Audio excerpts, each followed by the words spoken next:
Hinigpitan pa ang seguridad sa Senado dahil sa umano'y banta sa gusali at paligid nito. Mula umano sa direktor ng National Bureau of Investigation ang impormasyon.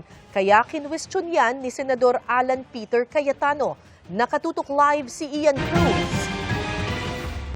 Ian? Yes, Kara, ramdam nga natin ang mas matinding seguridad dito sa Senado kasunod nga ng mga ulat na may seryosong banta rito. Hindi na simple ang pagpasok sa compound ng Senado. Kailangan may ID o aprobadong visitor's form at ang mga sasakyan ipinabababa ang salamin at sinisilip ang ilalim gamit ang salamin. Bantay sarado ng pulis ang loob at labas ng Senado. Naghigpit sa seguridad matapos pulungin ni Acting Senate President Sherwin Gatchalian ang Sergeant at Arms. Matapos sabihin kahapon ni NBI Director Melvin Matibag sa Blue Ribbon Committee na may potential threat o banta sa gusali at paligid ng Senado. Sabi rin ni Senador Tito Soto na kasama ni Gatchalian sa new majority na clear and present danger sa Senado dahil sa seryosong banta batay sa intelligence na nakalap.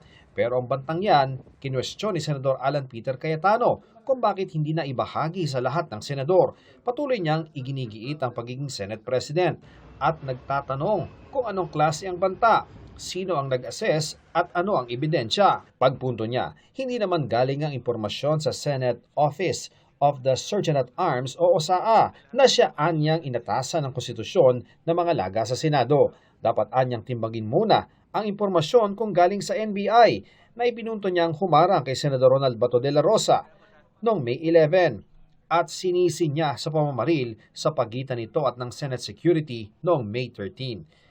Sinisi ka pa naming makuha ang panig ng bagong mayorya kaugnay niyan. Pero sabi ng itinalaga nitong Sergeant at Arms sa si retired Police Major General Alfred Corpus, inaalam pa niya kung anong specific threat sa Senado. I have to find out kung saan yung source ng info and then find out kung ano talaga yung specific threat. If there is a threat, syempre, it's always naman yan, calibrated yung response natin according to the threat level. Mahiwalay pang inaalala si Senador Ping Lacson ang lumalaki umanong pagkadismaya sa hanay ng sandatahang lakas hanggang sa batalyon at regional levels na delikadoan niya kung samantalahin ang mga gustong magpabagsak sa gobyerno.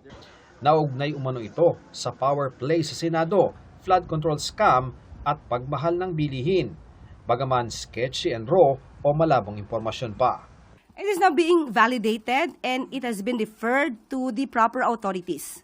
Sa mga nagtatangka, dahil nga may nauulinigan po na ganitong mga security threats, kayo man ay senador o ordinaryong tao na nagsasagawa nito, hindi po kayo makakaligtas sa kamay ng batas.